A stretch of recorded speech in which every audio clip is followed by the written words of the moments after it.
بسم اللہ الرحمن الرحیم۔ پانچواں روزہ۔ اللہ اکبر۔ پچھلے 4 روزے کیسے گزرے آپ کے؟ کچھ اپنی سنیں، کچھ میری سنیں، کچھ من کی سنیں، کچھ جذبوں کی سنیں۔ کہیں درد، کہیں غم نہیں، اور 4 روزے ایسے گزرے کہ پتہ ہی نہ چلا، پورے رمضان کا پتہ نہیں چلے گا۔ آج 5واں روزہ، اور ہم نے ان 4 روزوں میں کچھ عہد و پیمان کیے، کچھ چھوٹے چھوٹے عمل کیے جو میں نے آپ کی خدمت میں عرض کی، اور چھوٹے چھوٹے عمل کیے جو میں نے آپ کو بتائے، آپ نے کیے، اور یقیناً آپ نے نفع پایا۔ دراصل رمضان ہڈیوں میں، عادتوں میں، مزاجوں میں اور طبیعتوں میں کوئی چیز ڈھالنے کے لیے اللہ جل شانہ نے مجھے آپ کو دیا ہے۔ کوئی چیز ہمارے اندر ڈھل جائے اور کوئی چیز ہمارے اندر پیوستہ ہو جائے، دراصل اس کے لیے دیا ہے۔ دیکھیں، پہلے انسان کی عادت بنتی ہے، ایک وقت آتا ہے پھر وہی عبادت بنتی ہے۔ کیوں کہتے ہیں بچے کو جب 9 سال کا ہو، 10 سال کا ہو، 11 سال کا ہو، نماز کے لیے اس کو فکر مند کرو؟ وہ تو ادھر دیکھتا ہے، وہ تو ادھر دیکھتا ہے، یہ اس کی عادت بنوائی جا رہی ہے۔ پھر ایک وقت آتا ہے وہ عبادت بن جاتی ہے۔ پہلے بچے کو چھوٹا سا بیگ ہوتا ہے، اس میں پیمپر بھی ہوتا ہے، گیند بھی ہوتی ہے، لنچ باکس بھی ہوتا ہے، اور بچے کو اسکول بھیجا جا رہا ہے۔ کھیل کود کے آ جاتا ہے اور ماں اس کو کہتی ہے زندہ باد، میرے بیٹے نے ملک قوم کا نام روشن کر دیا۔ عادت بنائی جا رہی ہے۔ یہ روزہ ہمیں اصل میں سکھانے آیا ہے کہ 2 چیزوں کی عادت بنائیں، ایک تو اللہ سے مانگنے کی اور ایک حلال کھانے کی۔ 2 چیزوں کی عادت۔ روزہ مانگنا ہے سارا، کیونکہ جب انسان کا پیٹ بھرا ہوتا ہے انسان کو بہت سی چیزیں نظر نہیں آتی، اور اپنے سے کم تر نظر نہیں آتے، خاص طور پہ جب پیٹ بھرا ہوتا ہے۔ اور جب انسان کا پیٹ خالی ہو جاتا ہے پھر اپنے سے کم تر بڑے نظر آتے ہیں۔ پھر اللہ سے مانگنا آتا ہے۔ میں ایک بات اکثر کہا کرتا ہوں، سب سے زیادہ مانگنا جیلوں میں ہوتا ہے، کچہری میں ہوتا ہے، وہاں بے بسی کی کیفیت ہوتی ہے، ہسپتالوں میں ہوتا ہے۔ تو رمضان میں ایک تو حلال کے لیے ہم نے فیصلہ کیا۔ میں حلال کا ایک پیکج بتاتا ہوں۔ جو شخص اور جو لوگ، جو خاندان یہ سمجھتے ہیں ہمارا رزق مشکوک ہے اور ہم حلال سے کیسے روزے رکھیں، وہ ایسے کسی بندے سے ادھار لے لیں جس کا رزق حلال ہو، اس ادھار کے پیسوں سے روزے رکھیں اور اپنے پیسے اسے ادھار کے طور پہ لوٹا دیں۔ یہ فیصلہ کریں، ہم نے روزے حلال رکھنے۔ دیکھیں، مشرک تھے، ننگے طواف کرتے تھے، خون پی لیتے تھے، ان کے اندر سارے عیب تھے، پر حلال کا ان کے اندر یہ احساس تھا کہ جتنی حلال پیسوں سے وہ کعبے کی تعمیر کر سکے کی، باقی اس کعبے کی تعمیر بھی روک دی۔ اس کو آج ہم حتیم کہتے ہیں، یہ کعبے کا حصہ ہے۔ آپ حیران،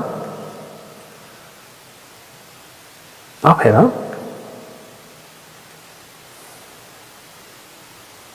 تو روزے اگر ہم محسوس کرتے ہیں ہمارا رزق مشکوک ہے تو کسی سے ادھار لے لیں جس کا رزق پاک ہو، اور ادھار لے کے ان پیسوں سے خود روزے رکھیں اور اپنے پیسوں سے اس کا ادھار چکا دیں۔ بہت اہم چیز ہے۔ اور اگر چاہتے ہیں کہ حلال ہمیشہ رہے تو ایک دعا بتاتا ہوں۔ رمضان کے لمحوں میں یہ دعا مستقل پڑھ لیں، وقتاً فوقتاً پڑھ لیں، سحری افطاری میں پڑھ لیں، نماز کے بعد پڑھ لیں، نماز کی اتحیات میں بھی پڑھ لیں، مسنون دعا ہے۔ اس کو 1.25 لاکھ کر لیں، اس کو 40 بار صبح شام، 70 بار صبح شام، جتنا بھی پڑھ لیں۔ علی کرم اللہ وجہ الکریم کے پاس ایک شخص آیا، مقروض تھا، حالات کا مارا ہوا تھا، قرضوں کا مارا ہوا، بندشوں کا مارا ہوا، مشکلات کا ہارا ہوا، شکوہ کی حالات میں تھا۔ آپ نے فرمایا، میں نے اپنے حضور